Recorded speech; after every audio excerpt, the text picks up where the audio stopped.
bem-vindo a mais uma unidade de estudo. O professor Edivaldo Nilo resolverá algumas questões acerca do ICMS. Pode o município estabelecer incentivo fiscal? Muita atenção a esta e outras questões na aula que começa agora. Bons estudos! Vamos nessa. Então, continuando agora a última unidade, né, sobre os convênios interestaduais do CONFAS. Depois dessa, vamos passar a trabalhar com o Imposto sobre Serviço, o ISS. Perceba, meu amigo, a seguinte questão, ou minha amiga, a seguinte questão cobrada aí no concurso de Procurador do Estado do CESP. Foi uma questão de concurso de Procurador do Estado de Pernambuco. Assinale a opção correta acerca da concessão de isenções do ICMS. Letra A. Em convênios celebrados para a concessão de isenção do ICMS, é lícita a existência de cláusulas que se apliquem apenas a certa unidade da federação. Verdade, você viu isso aí logo no final da unidade passada. É possível a aplicação a certas unidades da federação, de acordo com a Lei Complementar 24 de 75. Bem como você viu que não é possível os convênios interestaduais para regular hipóteses de benefícios fiscais na Zona Franca de Manaus. Isso decorre da interpretação dos artigos 3 e 15º da Lei Complementar 24 de 75. Então, a letra A é correta e você deve marcá-la.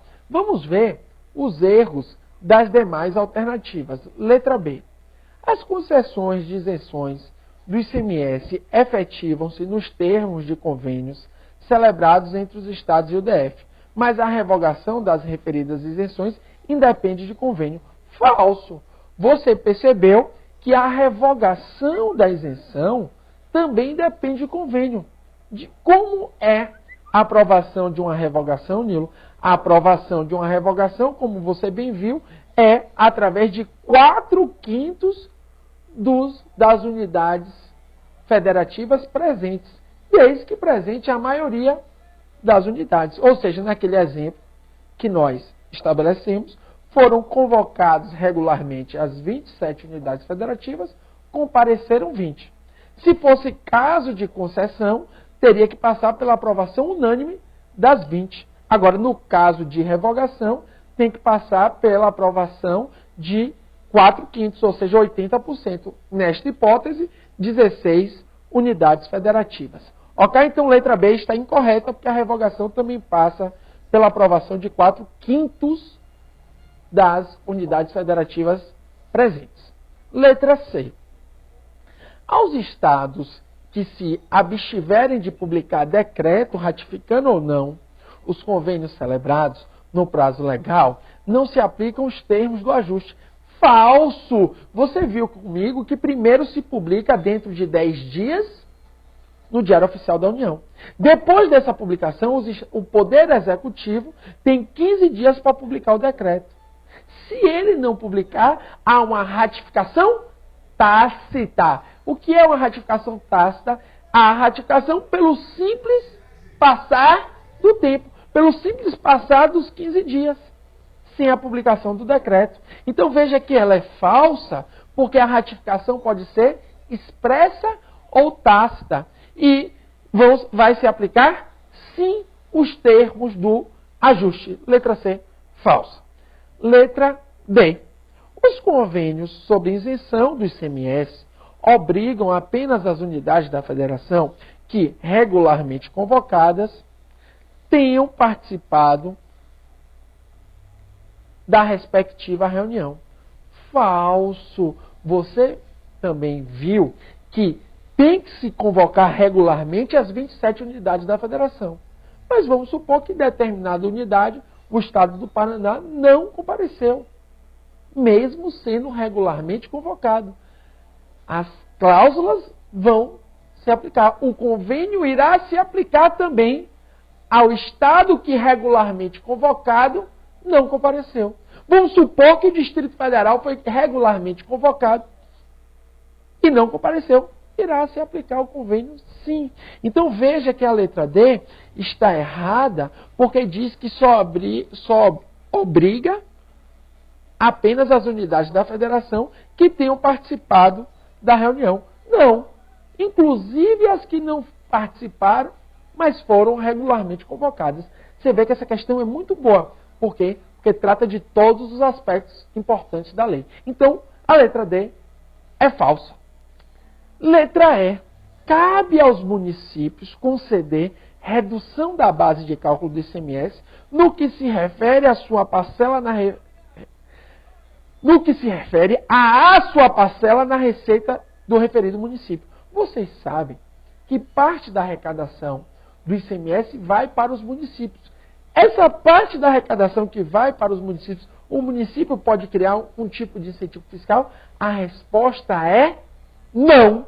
Há uma proibição, uma vedação para os municípios estabelecerem incentivo fiscal nesse caso. Não pode o município estabelecer um incentivo fiscal. O incentivo fiscal vai ter que ser estabelecido pelo convênio interestadual do CONFAS. Então, há uma proibição, uma vedação para os municípios nesta hipótese. Então, veja que está errada a alternativa E, porque não cabe aos municípios conceder redução de base de cálculo, ou seja, ele não pode conceder esse incentivo fiscal em hipótese alguma. Esse incentivo fiscal tem que ser por aprovação unânime dos presentes à reunião do CONFAS. Então, ficamos com a letra A, que é perfeita. Em convênios celebrados para a concessão de isenção do ICMS, é lícita a existência de cláusulas que se apliquem apenas a certa unidade da federação. Letra A correta, as demais totalmente incorretas. Veja que é importante você saber o seguinte. Sim, Nilo, e o que acontece se for aprovada uma concessão de incentivo fiscal e não se observar as regras da Lei Complementar 24 de 75? Vai acontecer o seguinte. Então, veja, a inobservância das regras citadas na Lei Complementar 24 de 75 acarretará cumulativamente a nulidade do ato e a ineficácia do crédito fiscal atribuído ao estabelecimento recebedor da mercadoria. Ou seja, é nulo o incentivo fiscal.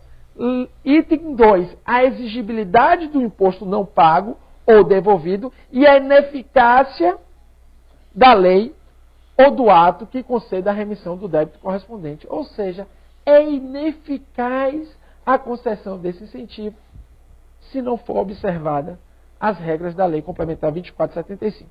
Dito isso, é importante você saber também que o artigo 10, artigo 10 da Lei Complementar 24 de 75 dispõe que a definição das condições gerais para a concessão unilateral de anistia, de remissão, de transação, de moratória e de parcelamento tem que ser feita pelo convênio interestadual. Então veja que aqui não é o caso de concessão, mas sim de condições gerais para a concessão unilateral feita pelo Estado. Então,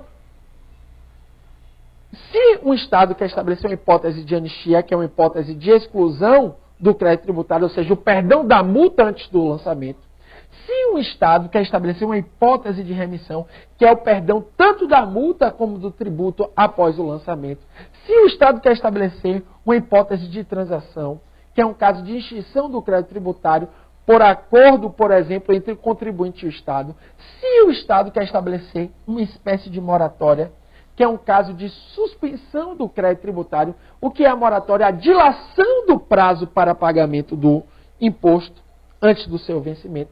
Ou se o Estado quer estabelecer um parcelamento do débito fiscal, que é uma hipótese de suspensão da exigibilidade, em que se parcela o crédito tributário, no ICMS, todos esses casos aqui têm que observar a definição das condições gerais estabelecidas através de convênios interestaduais do CONFAS. Ok? Beleza? Isso é importante você saber. É o artigo 10 da Lei Complementar 2475. Ademais, você também tem que saber uma classificação doutrinária. Veja que não é uma classificação legal, mas uma classificação doutrinária sobre os convênios, que divide os convênios em autorizativos e convênios impositivos. Os convênios impositivos, também chamados de imperativos, independem de ratificação pelo parlamento. Já os convênios autorizativos dependem de ratificação pelo parlamento. Veja que a lei complementar 24 de 75 não adotou essa classificação. E isso já caiu em prova de concurso público. A lei complementar 24 de 75 não adotou essa classificação. Beleza? Então veja, convênios impositivos, também chamados de imperativos, independem de ratificação pelo parlamento. Já os convênios autorizativos dependem de ratificação. Veja que a nossa querida Lei Complementar 2475 não adotou essa classificação. Essa classificação é puramente doutrinária. Dito isso, vamos agora resolver algumas questões sobre o tema. Veja aí essa questão da AGU, Advocacia Geral da União, 2012. Lei genérica municipal, estadual ou federal pode determinar a concessão de subsídio ou isenção fiscal? Veja que não pode. Tem que ser lei específica. E no caso de ICMS, tem que ser convênio interestadual do CONFAS. Por isso, essa alternativa é incorreta. Outra questão aí da AGU 2012. A concessão de benefícios fiscais relativos ao IPVA, Imposto sobre a Propriedade de Veículo Automotor, depende da liberação do CONFAS, Conselho Nacional de Política Fazendária, o CONFAS. Depende? Não, claro que não. Só vai depender se for ICMS. No caso do IPVA, depende apenas de lei específica, aprovada pelo Parlamento Estadual. Aprovada pelo Parlamento Estadual. Então é falsa. Aqui, somente o caso do ICMS. Vejamos outra questão da AGU 2012, questão bem recente. Os municípios podem conceder incentivos fiscais referentes ao ICMS? Falso, não podem de forma alguma, você viu isso. Né? Há uma vedação para os municípios, ou seja, há uma vedação para os municípios estabelecerem aí incentivos fiscais ao ICMS. Quem estabelece são os convênios interestaduais do CONFAS. Vejamos a outra alternativa? Vamos lá. Os estados e o DF podem estabelecer alíquotas internas de ICMS inferior às previstas para operações interestaduais. Veja que a aprovação de determinada alíquota, nesse caso aqui, a aprovação de alíquotas internas inferiores, isso não é possível. Somente se for aprovado, no caso ali dessas alíquotas, por resolução do Senado Federal. Veja que aqui essa questão não está se referindo a benefício fiscal. Ela só está se referindo à previsão de alíquota interna inferior à prevista em alíquota de operação interestadual. Beleza? Vejamos aqui o concurso de procurador do município de Boa Vista. O Estado pode conceder remissão de créditos constituídos referentes ao IPVA, sem que o benefício fiscal seja objeto de deliberação de todos os estados e o DF no âmbito do CONFAS? Pode sim. Por quê? Porque esse caso aqui é de IPVA e não de ICMS. Até daqui a pouco com o nosso querido tema Imposto sobre Serviços, ISSQN. Um abraço.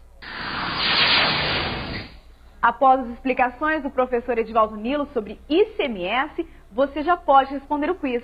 Ah, não se esqueça também de conferir o resultado do seu desempenho. Boa sorte!